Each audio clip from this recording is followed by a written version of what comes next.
Hello, is this Adrienne King? Yes, it is. Hello, this is Dustin Wilmus from KMSU Radio. Well, hello, Justin. Good to hear from you. Yeah, it's great to talk to you as well. Is this a good time to ask you a few questions? Absolutely. Go for it. Excellent. Well, I'll start off, I guess, from the beginning and kind of ask you, what got you into acting? How did it start?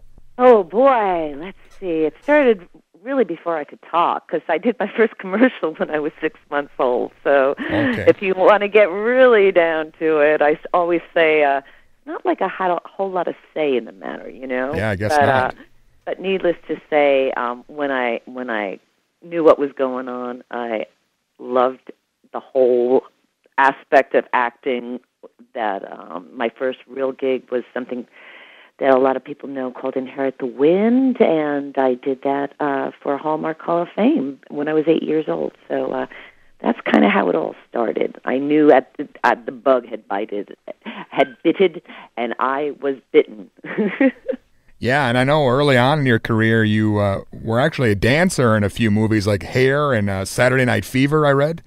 Yeah, can you believe that? Who would have thought, huh? Back in the day, we were all just out there doing what we all did as actors. You do a little bit of everything. You sing, you dance, you act, and you throw it all out there and whatever hits first. And one night, a whole bunch of us were at Studio 54 dancing, and we were reading. We knew that this movie called Saturday Night, and that they didn't add the fever till a little bit later, was casting dancers to do disco. And we went there after our night dancing at Studio 54, and the first 25 of us were like all in there dancing, and like half of us made it and went through, and little did we know we were going to be in the next John Travolta big smash hit.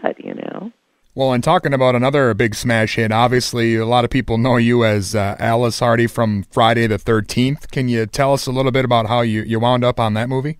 Another incredible story.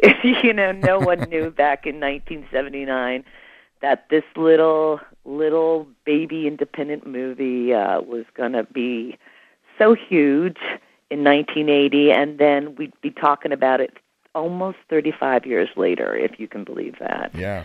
Yeah, it was like everybody and their brother and sister were on the auditions. It was an absolute open call for every young person in New York and wherever.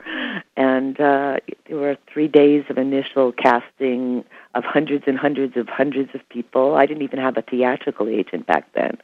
I only had a commercial agent. I was doing a lot of Burger King commercials and 7-Up commercials, tap dancing with Sammy Davis Jr., basically living the that girl existence. Several weeks later, after many callbacks and reading with all sorts of different fellows, because in the beginning they didn't know who was going to be Alice or Marcy, and we all tested for different roles and read with different partners, and it was amazing. I finally had a screen test, and I always say I think my screen finally nailed it because later that day I got a phone call from Sean Cunningham, and he said, "You're Alice, so get ready." And that was it. Yeah, what are some of your memories of being on set? Was that a pretty tough shoot? It was pretty intense, It's kind of, you have to remember, 1979, back when Screen Actors Guild wasn't so careful about their actors, we had no stunt doubles. Yeah. And what you see is what we did, Betsy Palmer took me to the next round in tennis, and you always get better when you're playing with a better partner, and oh my God, Betsy did not hold back. She gave it everything she had, and if I was going to survive in many ways, I had to learn to keep up with her. And so, yeah, it got rather intense. And those fights you see were, you go, oh my God, it looks so real. Well, yeah, it was. It was all pretty real. We almost ran out of money a few times on. As I said, it was an independent shoot, so we'd have to save up for special cameras and what we needed. But one night when we shot that infamous last scene on the beach where Mrs. Voorhees meets her demise with a machete, I actually collected Sean's notes from the night that we shot that, because I thought, geez, I'll never ever see this on screen. We were so afraid that it might not actually get there that I saved those notes, and then I found them in a box 25 years later with my boots and all the Polaroids from continuity and all that stuff. Wow. It's just insane, all my jewelry from the set was in this box. And so if you go on my website, you'll see all this kind of fun stuff that my fans, or as I like to call my happy campers, are very nostalgic about. Yeah, obviously that film has meant a lot to a lot of people. And it keeps on growing. I believe we have 3 generations globally and still counting. Well, and of course, that iconic scene at the end where you're in the boat and, Jason pops out of the water, that wasn't even really in the script, was it? Well, it was eventually, but not in the original without the added pages. Yeah, you're right about that. They kind of had that feeling they were going to do that, but it wasn't really thought out completely. Like I said, having very little money, I had no wetsuit for that scene, which we filmed in the 3rd week or 2nd week of October, and it was darn cold. I mean, it was pretty dang cold, and we'd have to save up for the cameras also, and it was kind of intense looking back on that. So, with that being said, I imagine you probably had no idea that this little boy jumping out of the water would, lead to 35 years of this character. No, I mean, I couldn't even fathom it. The fact that they finished the movie in itself was a miracle. Then the fact that Warner Brothers and Paramount were fighting over it while I was sitting in the little screening room with my mother as she screamed bloody hell during the last scene you're talking about right now, that infamous scene. And I turn around and it's just 2 big shots, shaking hands with Sean and him grinning ear to ear and knowing, wow, this movie's really going to make it onto the big screen. And boy, Frank Mancuso from Paramount, the distributor at the time who ran distribution, that was the first horror film ever that went out so wide. I think it went over like 3,000 screens, which was unheard of at the time. And the rest is history. Yeah, and of course, you came back in part 2, and they killed you off pretty quickly. Did you know? Yeah, there's 2 schools of thought on that now, Dustin. We always say that Alice was a fashionista, and she never would have gotten herself caught in that green outfit. That's number 1 clue. Number 2 is, how did Jason find her? Through the yellow pages? Or perhaps more likely, was this actually a nightmare within a nightmare within a horrible dream? And Alice is actually in the deep woods drinking fine wine and painting beautiful paintings. I go with number 2. Yeah, that's heavy-duty stuff when you put it that way. No, I mean, it's truly, my fans and I have a lot of fun with the fact that it just doesn't make sense, but then again, what does, And yeah, I mean, you must be surprised then that this character, Jason Voorhees, still, I mean, I don't know, what is it, 12, 13, maybe going on 14 films now since that first one?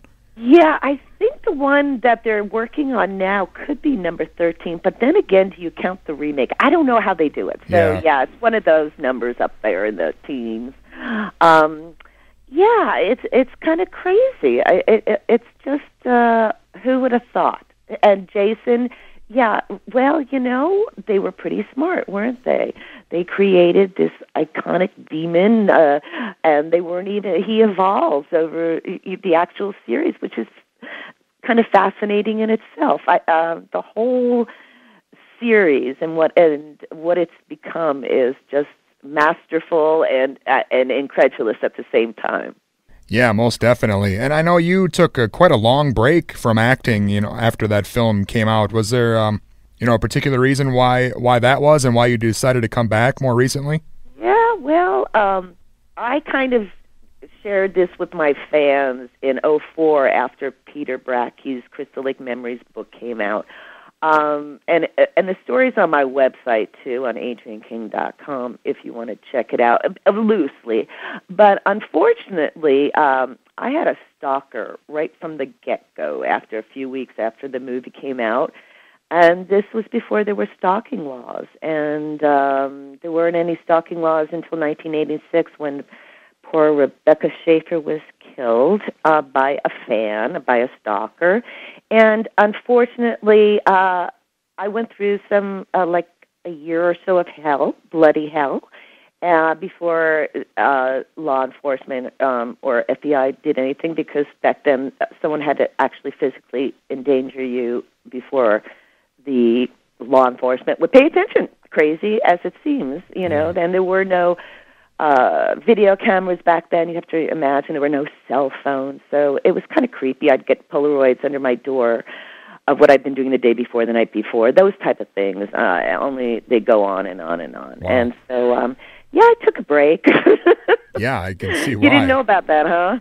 Well, I did a little bit, but maybe some of the listeners may not have known the story. Yeah, so, yeah. Well, you see, now, the good thing is that I'm here 35 years later to tell you, you know what, and especially after, God, let me just say rest in peace, Robin Williams, and I'm sure your entire audience is feeling the same way.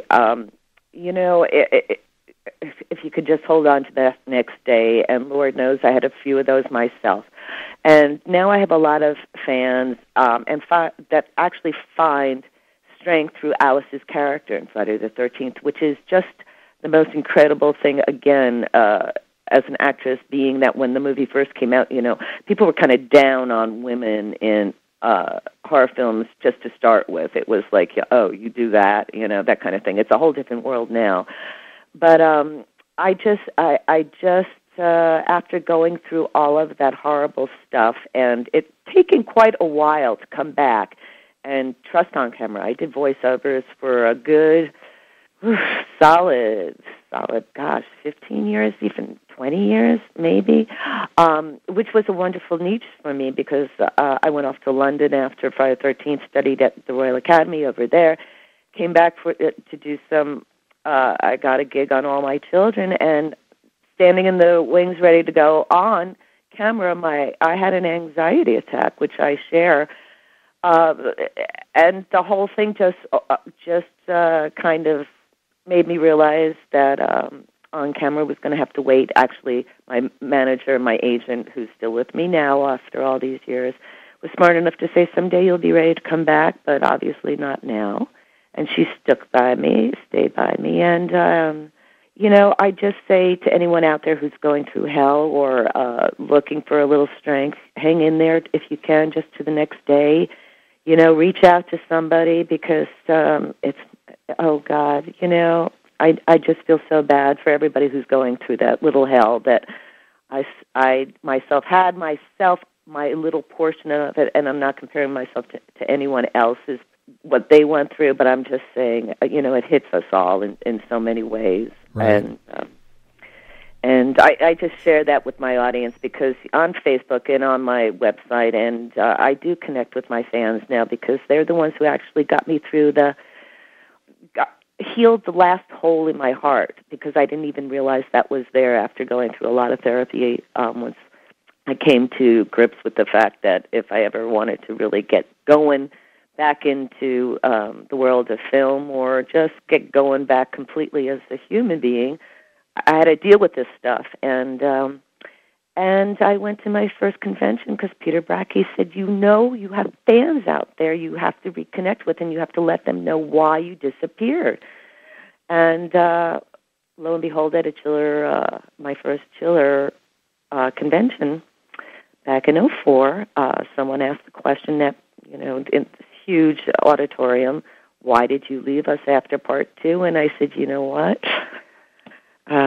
Long story, but here's the gist of it. And there wasn't a dry eye in the entire place. And I'm talking, my fans are big guys as well as little ladies, you know, and everything in between, with tattoos and every walk of life, and I embrace them all because they showed me that they were there for me, and so in turn, I like to be there for them, and that's kind of long answer, but you asked a doozy, Dustin. Yeah, no, it's wonderful that it turned out working out the way that it did. It's a full circle if you can hang in there long enough. Well, and you mentioned doing the conventions, and we know you're going to be at Crypticon in Minnesota coming up and at the end of October. So I am, and I am so excited because I have not been there at all in any convention capacity whatsoever. I was there as a hiker in Eli and some of the wonderful lakes you have up north. I was, doing my fishing up there with some family. But other than that, I need to see that part of the country and meet my fans there, all my happy campers. I got a lot to. I know just from Facebook I have a lot of people there that I have to see. Yeah, and the Crypticon is definitely a cool event. I've been there a few times, and it's pretty laid back, and as you mentioned, a lot of fans get to meet you, and definitely going to be cool. You get to spend a little time with each person, which I love to do. I do like to hear I give everybody the time they need, is what I like to say, and so I appreciate the Crypticon because I know they don't march the people in and out really quickly. They like you to have a good time. Well, outside of the acting, and maybe this was part of the therapy that you mentioned, but I know you were pretty big as a painter as well. Can you tell me a little bit about that? Yeah, Dustin, you're so right, because it was my therapy at the time. 1980 was so different. It was just so innocent, but so different, and not in all the best of ways. People were, no one talked about therapy too much more than maybe Woody Allen. So it was kind of like see your priest or deal with it quietly, and my art got very, very dark. I graduated from FIT in New York City in fine arts, and so my paintings were always a little bit, different, mind you, but then they got dark, and that was my way of dealing with it. And some of my paintings, you can see a lot of my things on my website, but I do have Misty Moon Gallery in London that specializes in a lot of dark art, and they represent me over in Europe. And then, I have my art at the winery, at Valley View Winery. And again, back then, I worked so much out on canvas, and a lot of my stuff was even three-dimensional. And just the way I could work out a lot of the demons, and it's wonderful now because even though people love my dark art and collect that, I have light in my art now, once again, which is a beautiful thing. I live on the river, I paint nature. Of course, I paint a lot of Friday the 13th scenes because I love painting water and I love painting nature, and needless to say, my fans always ask me for something to do with Friday the 13th, and it's not much of a stretch for me. I embrace it now. And to the extent that I enjoy getting feedback so much from my fans about the artwork I do, and it's very sophisticated feedbacks, and they help me actually title my paintings. So it's really a lot of fun. Yeah, that is definitely awesome. And besides Crypticon, do you have any other upcoming projects or anything else you want to mention? Well, I always have my wines, my Crystal Lake wines, which are not a fluke. We're in our 5th year. I partnered up with the oldest and finest family-owned winery in Southern Oregon that just happens to be a few miles down the road in the boonies of Southern Oregon, where we live in wine country. And like I said, we were wine club members there because we loved their wine for about 4 years before the owners, who were young guys in their 30s and 40s, well, now they're in their 40s, who were fans as well and loved my artwork, and said, maybe we could, come up with an idea and see if, your fans like the wine that you like, or maybe do a label for us with your artwork. And lo and behold, we just came up with, Crystal Lake wines, and started off with a simple Chardonnay, and not a simple Chardonnay, but just the word Chardonnay, because now it's Moonlit Chardonnay, and just a Cabernet Sauvignon, and now my newest one is Cabernet Sauvignon, and it literally took down there. We put a blurb on Facebook. We started a page, Crystal Lake Wines by Adrienne King, and it blew out their website, and we knew we were onto something. And now I've got Survivor Syrah. We've sold out of Camp Blush, but my new one coming out, which I'm currently working on the label for, is Midnight Merlot, which I just tasted a few weeks back. It is so luscious and delicious. So I've always got that, and I do private tastings and pourings at Valley View Winery. If anyone's out there, just go to my website or Crystal Lake Wine's website. We can always set that up. I've got Tales of Poe opening in Los Angeles next week. I play the Queen of Dreams. I'm so excited. This is a movie directed by New York director Bart Mastronardi, Alan Rowe Kelly, written by Michael Verratti. Amy Steele is in it, Catherine. Oh, my God. I just blanked on her. Caroline Williams. Sorry, Caroline. She's going to be there, too, next week at Dark Delicacies, and then the opening at the Egyptian Theater. So I'm totally jazzed about that. And then my website has all of that on it, so you can always go and check out what's going on, and that's adrienneking.com. Awesome. And again, coming up, Crypticon at the end of October in Minnesota. So definitely a lot of stuff to look out for, yeah. I cannot wait. I will be bringing 3 bottles of wine because I can't sell outside of Oregon physically. I can ship outside of Oregon.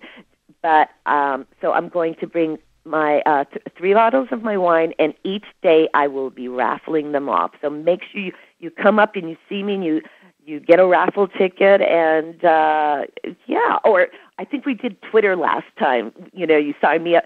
We sign up for Twitter, and then we pull a ticket at the end of the day. It's so much fun. Excellent. Well, again, Adrienne, it's been wonderful having you on. I'm a huge fan. Thank you. Now, are you going to be at the Crypticon show this October? What are the dates now again? I think it's last week in October. Exactly. Will you be there, I hope? Yeah, I hope to be there at least one of the days. Okay. I can't wait to meet you. And that goes for all your listeners out there. Looking forward to meeting you guys. To all my happy happy campers. Wonderful. Again, Adrienne, thanks so much. Thank you, and I really look forward to meeting you. Yes, I look forward to meeting you as well. Thanks a lot. Okay, take care. Bye-bye. Right, bye-bye.